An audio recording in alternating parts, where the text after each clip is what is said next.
Assalamualaikum warahmatullahi wabarakatuh. Selamat pagi guys, selamat berjumpa dengan saya di Tatang CWD Channel. Kali ini saya akan menginformasikan persiapan dari jamaah DKM Babu Salam yang akan mengikuti ceramah siang di Masjid Al Jabar bersama Ustadz Bapak Haji Husni Mubarak. Untuk selanjutnya seperti apa persiapan dari jamaah DKM Babu Salam, ikuti terus video ini. Terima kasih. Saat ini kami masih berada di depan Masjid DKM Babu Salam dan kami siap-siap berangkat menuju Masjid Al Jabar. Dan ini baru aja kami sampai di depan Masjid Al Jabar bersama rombongan jemaah dari DKM Babu Salam. Dan kami siap-siap untuk mengikuti ceramah di Masjid Al Jabar. Alhamdulillahilladzi ja'ala al-hajj wal umrata min sya'airillah.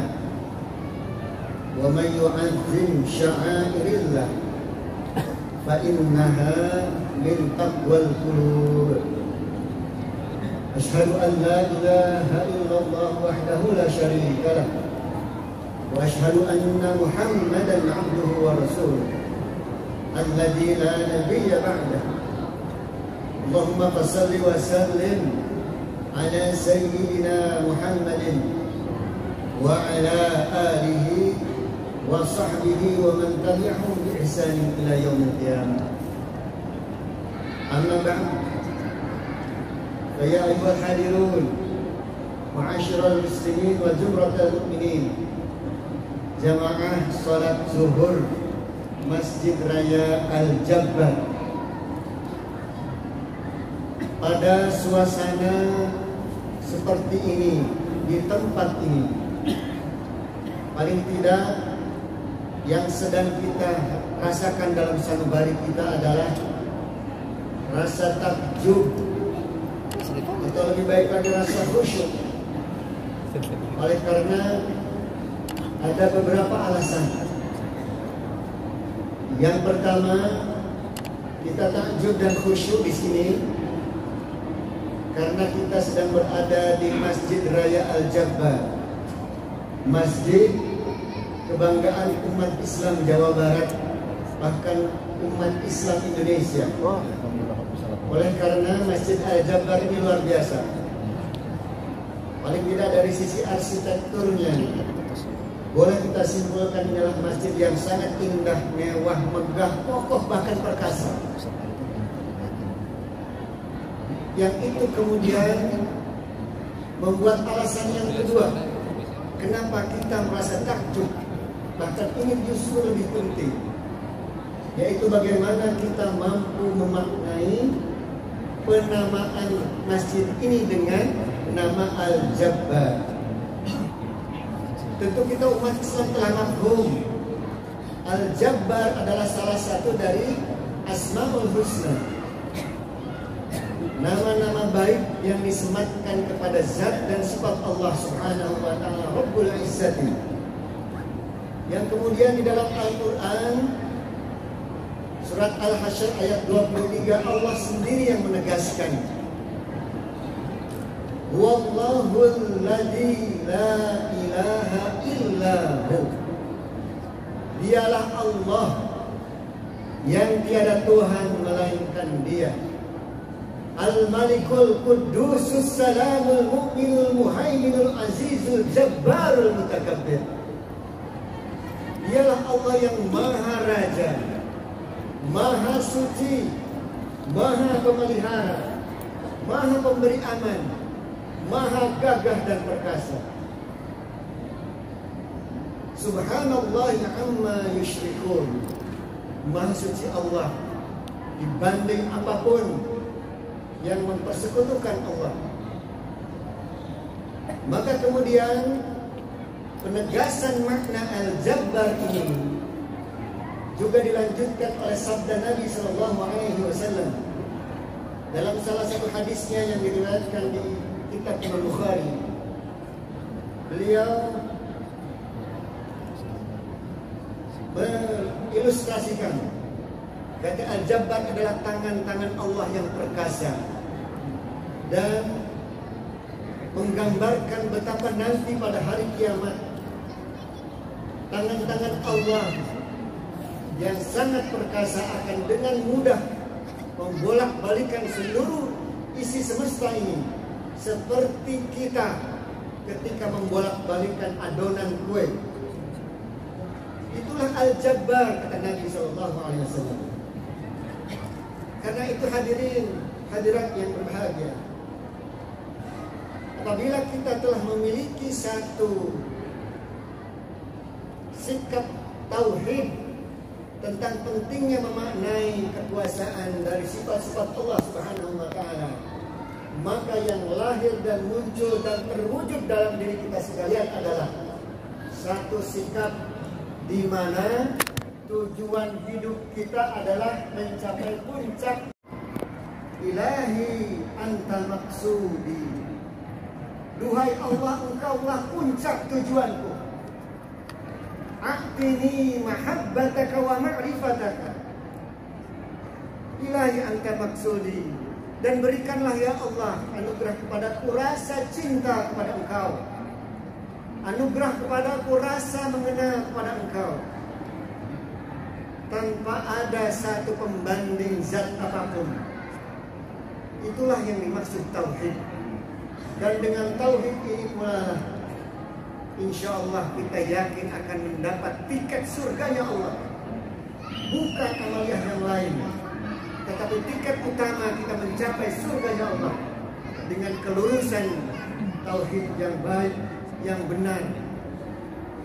Oleh karena hadirin sekalian, pada sikap kita selanjutnya, apabila telah memiliki tauhid yang lurus, maka segala amaliyah dan perbuatan kita, aktivitas apapun yang kita lakukan, semata-mata hanya kita tujukan untuk meraih nilai dan simpati Allah, bukan pujian manusia, bukan jempol manusia, apalagi tepuk tangan riuh manusia.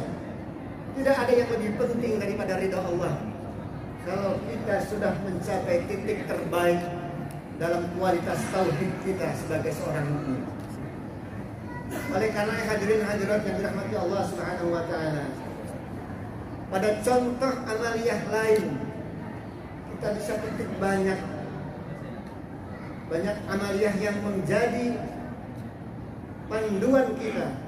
Betapa bahkan ketika ridha Allah telah menjadi tujuan dan puncak tujuan kita, maka bahkan kewajiban-kewajiban syar'iyyah yang diatur secara fikih pun bisa digeser posisinya. Kita bisa melihat contohnya pada perjalanan ibadah haji. Kebetulan sekarang kita sedang berada di penghujung bulan Zulqa'dah, akan segera memasuki bulan Dzulhijjah, bulan yang sering kita sebut juga dengan bulan haji. Padahal di dalam Al-Quran Allah menegaskan al-hajju ashhurum ma'lumah. Haji itu diselenggarakan pada bulan-bulan yang dimaklumi. Jadi bukan pada bulan Dzulhijjah saja. Maka sejak bulan Syawal serta Zulqa'dah, apalagi di bulan Dzulhijjah, maka agenda penting umat Islam dunia adalah menyelenggarakan ibadah haji. Bagaimana pelajarannya? Kita bisa petik dalam satu kitab Tazkirul Awliya mengenai satu kisah yang dialami oleh seorang ulama besar yang bernama Syekh Abdurrahman bin Abdullah bin Mubarak, seorang ulama di kota Mekah yang lahir tahun 1018 Hijriah. Beliau seorang ahli tafsir, ahli hadis, dan juga ahli hikmah, sehingga banyak kisah-kisah hikmah beliau yang dituliskan oleh murid-muridnya dan generasi penerusnya. Kisah yang dimaksud terjadi ketika beliau melaksanakan ibadah haji.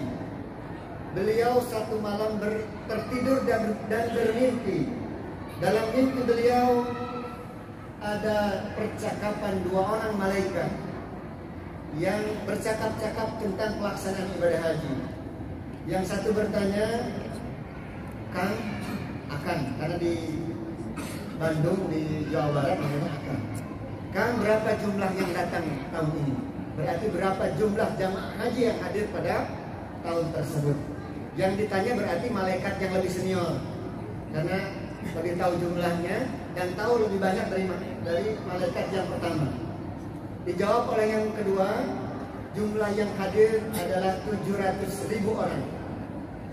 Lalu malaikat yang pertama bertanya lagi, berapa dari sejumlah itu yang diterima hajinya? Malaikat kedua, karena senior, tahu bocoran dari Allah, siapa atau berapa orang yang amal hajinya diterima atau tidak. Jawabannya tidak satupun. Malaikat yang pertama kaget, kenapa kok bisa?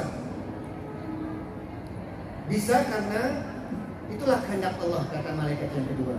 Tetapi dilanjutkan oleh malaikat yang kedua, tapi dari sekian banyak jamaah haji ada seorang yang diterima amal hajinya, padahal dia tidak berhaji.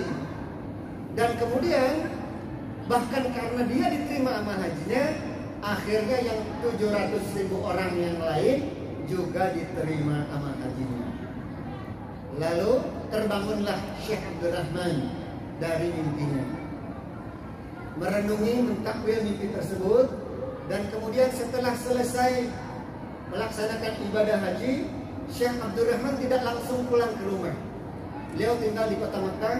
Beliau lalu mencari sosok yang dimaksud di dalam mimpi yang disebutkan oleh malaikat tadi.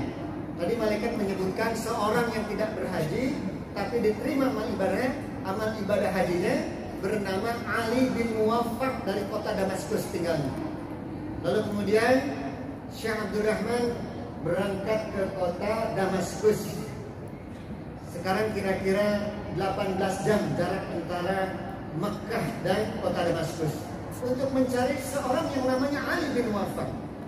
Zaman sekarang mencari orang tentu lebih mudah, dengan medsos tinggal mengklik mungkin lebih cepat ketemu.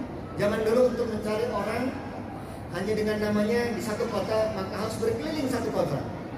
Setelah berkeliling kemudian Syekh Abdurrahman mendapatkan petunjuk ada yang mengenal nama tersebut di pinggiran kota.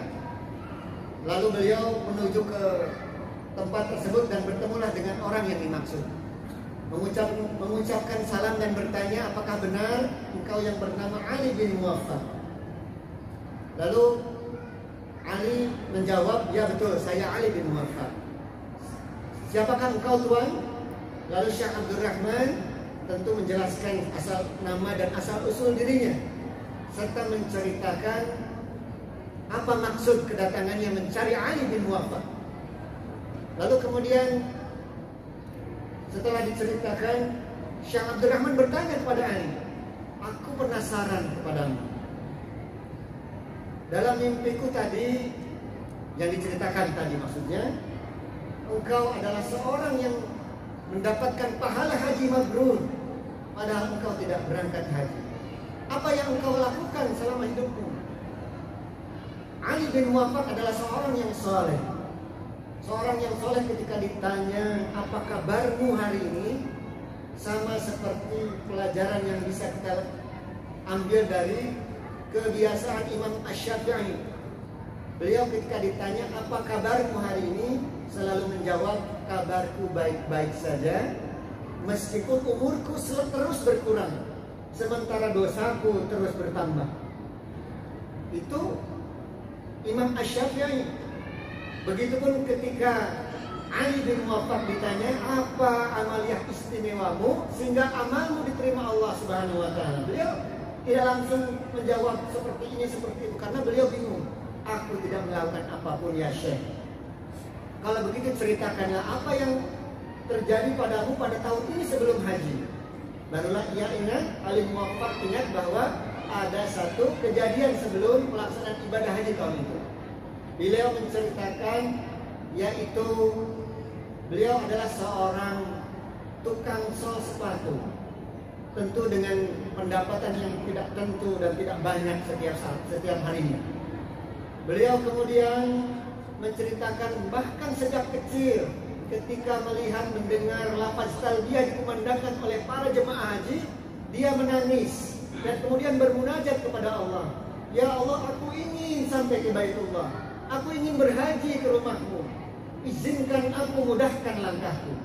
Dan kemudian pelajaran pentingnya setelah berniat seperti itu, Ali bin Muwaffaq mulailah menabung sedikit demi sedikit dari harta yang tidak banyak, harta halal dan penuh berkah, hingga akhirnya di tahun tersebut uangnya cukup 400 dirham, kira-kira cukup untuk ongkos naik haji pada saat itu. Ketika dia bersiap-siap untuk melaksanakan ibadah haji, di rumahnya sedang berbincang dengan istrinya. Kebetulan istrinya sedang hamil muda. Orang hamil muda mau di Arab, mau di Indonesia, mau di Bandung, mau di Bekasi, sama saja. Namanya mengalami nyidam atau nyiram, yang berarti ingin sesuatu yang sangat, ingin diberi sesuatu yang sangat, kalau sudah mau ingin diberikan. Minta sesuatu yang aneh-aneh bahkan terjadi. Istri yang sedang hamil muda itu kemudian di dalam rumah ketika berdua dengan Ali bin Muwaffaq mencium bau aroma masakan yang sangat harum dan lezat. Seorang yang sedang mengidam istrinya tersebut kemudian meminta kepada Ali bin Muwaffaq, suaminya, tolong carikan makanan tersebut, aku ingin menikmatinya sedikit saja. Ali bin Muwaffaq adalah suami yang baik, kemudian keluar rumah dan mencari sumber masakan tersebut. Sumber bau masakan tersebut di mana? Ternyata ditemukanlah sumber masakan tersebut dari satu rumah gubuk yang sudah reot, tetangganya pula. Kemudian Ali bin Muwaffaq mengetuk pintunya mengucapkan salam. Kemudian tidak lama dibukakan, keluarlah seorang ibu yang terlihat di dalam rumahnya pun ada 6 orang anaknya yang masih kecil. Ali bin Muwaffaq menyampaikan bahwa tolong ibu, istri saya ingin mencicipi makananmu sedikit saja. Bolehkah atau tidak? Si ibu tidak langsung menjawab, berpikir dulu, lalu kemudian menjawab, mohon maaf, tidak bisa saya berikan. Ali bin Muwaffaq tidak putus asa karena sayang dengan istrinya. Dia kembali mengajukan pertanyaan, kalau tidak boleh meminta, kalau begitu saya beli, berapa harganya? Sedikit saja untuk istri saya yang sedang ngidam, nuju nyiram. Si ibu tersebut kembali menjawab sambil berpikir, mohon maaf, tidak bisa. Lantas Ali bin Muwaffaq kembali melanjutkan, apa yang membuat Anda tidak mau memberikan makanan itu? Menjualnya pun tidak. Baru setelah berpikir panjang, si ibu tersebut baru menjawab, harus terpaksa saya menyampaikan ini, wahai Tuan. Bagi kami tidak ada kata pelit. Dari semua rezeki Allah, semua adalah milik Allah. Ini pelajaran penting untuk kita. Semua milik Allah, maka tidak boleh kita pelit. Tetapi kalau saya tidak mau memberikan masakan ini kepadamu, karena ajaran dan hukum Islam menuntun saya untuk tidak boleh memberikannya.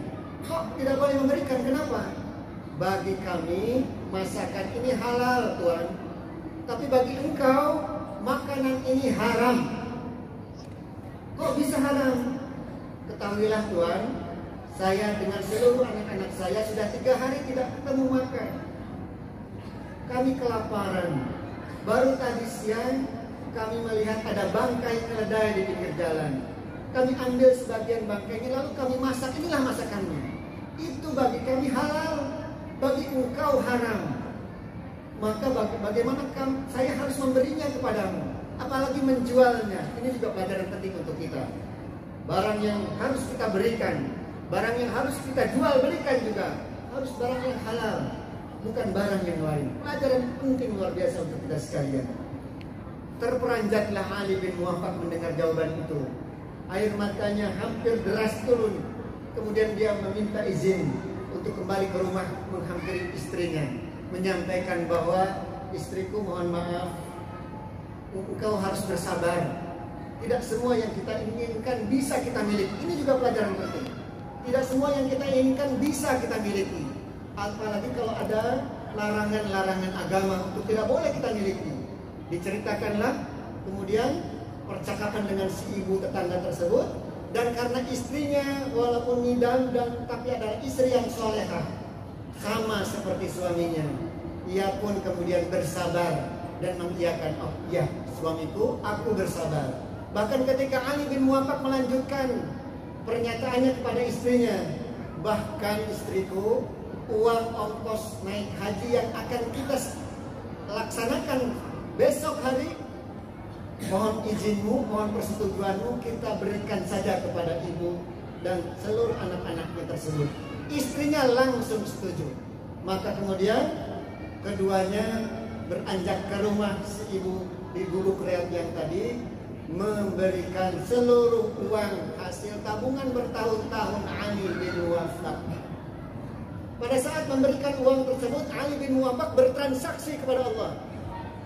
Kata Ali bin Muwaffaq, ya Allah, Tuhanku Rabbul Izzati, aku memang tidak jadi berangkat ibadah haji karena hajiku ada di sini, hajiku ada di rumah ini, Ka'bahku rumah ini. Aku hanya memohon ridhomu. Hadirin hadirat yang dirahmati Allah Subhanahu wa taala. Amat indah bila kita petik hikmah dari kisah ini, di mana kemudian apabila kita kembali kepada tujuan puncak kita adalah ridho Allah Subhanahu wa taala, maka apapun itu termasuk kewajiban syar'inya. Seseorang muslim yang sudah cukup dan mampu, wajib baginya sekali saja untuk berhaji. Tapi dalam keadaan tertentu seperti kisah tersebut, maka kemudian Ali bin Muwaffaq mengambil sikap tidak jadi berangkat haji. Ali bin Muwaffaq memilih tidak tercatat sebagai muslim yang pernah berangkat haji. Ali bin Muwaffaq memilih mending tidak disebut, dipanggil Pak Haji dan Bu Haji oleh manusia. Tapi dia lebih baik ingin disebut dan dinilai ibadah hajinya dan dipanggil hajinya oleh Allah Subhanahu wa taala. Dan kemudian apa sikap Allah? Allah setuju dengan sikap itu. Allah memujinya sikap itu, bahkan Allah langsung membalasnya dengan ganjaran haji yang mabrur untuk Ali bin Muwaffaq dan keluarganya. Masya Allah, Subhanallah. Inilah yang kemudian hadirin hadirat yang dirahmati Allah Subhanahu wa taala, kembali kepada bagaimana satu keistiqomahan kita dalam menjaga tauhid kita di hadapan Allah Subhanahu wa taala, agar tidak ada satupun aktivitas keseharian kita yang tidak kita sandarkan kepada Allah Subhanahu wa taala. Kata lillahi ta'ala, karena Allah Subhanahu wa taala adalah satu kata ajaib, mistis yang harus kita jaga sebaik-baiknya, penuh hati, penuh kehati-hatian, agar kita semua dapat menjaga keistiqomahan dan keikhlasan beramal kita. Dan oleh karenanya itu pula, di suasana kita berada di Masjid Al-Jabbar ini satu sikap tauhid. Sedang berada di sini atau berada dimanapun sama saja, Allah adalah puncak tujuan kita. Semua yang kita lakukan, semuanya karena Allah Subhanahu wa ta'ala. Hadirin rahimakumullah, tentu ini yang menjadi inspirasi kita sekalian. Mudah-mudahan pertemuan kita, perjumpaan kita di siang hari di masjid yang Allah muliakan ini memberi satu titik baru bagi kita sekalian. Mari kita mulai ikhtiar baru, menjaga keikhlasan terbaik kita di hadapan Allah Subhanahu wa ta'ala. Bahkan kemudian untuk jangan sampai ikhtiar itu bergeser, kita kemudian diajarkan Rasulullah SAW dengan satu doa, ya muqallibal qulub, wahai Allah yang maha pembolak-balik hati, sabbit qalbina ala dinika, tetapkanlah hatiku pada agamamu, tetapkanlah hatiku pada ketaatan kepadamu. Kalau itu sudah kita lakukan, insya Allah cukup sudah amal kita. Tinggal kita bertawakal, bersandar pada sesuatu yang sangat kuat, kokoh dan gagah. Tawakal itu artinya bukan saja bersandar dan menyerahkan diri, tapi bersandar pada sesuatu yang amat kokoh, kuat dan keras, sehingga kita sangat percaya diri ketika bersandar pada zat sedemikian gagahnya. Dan zat itu adalah Allah, Tuhan Rabbul Izzati Subhanahu wa ta'ala.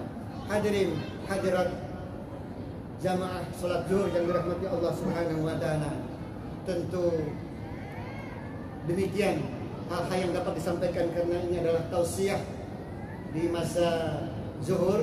Sebetulnya hanya 30 menit, tapi ini pasti lebih. Mudah-mudahan bisa menginspirasi kita sekali lagi dan pada titik lain kemudian kita dapat kembali berjumpa di rumah Allah Subhanahu wa taala, baik di Al-Jabbar ini maupun di rumah-rumah Allah yang lain. Tidak harus mewah besar gagah seperti ini, bahkan di musola kecil, di tajuk-tajuk itu pun kita harus dapat merasakan kehebatan, kekhusyuan yang sama. Itulah indahnya iman, indahnya takwa yang bisa hidup di dalam hati dan sanubari kita sekalian. Demikian yang dapat kami sampaikan. Akhirul kalam wal afu minkum hadanallahu wa iyyakum ajma'in. Assalamu alaikum warahmatullahi wabarakatuh. Waalaikumsalam.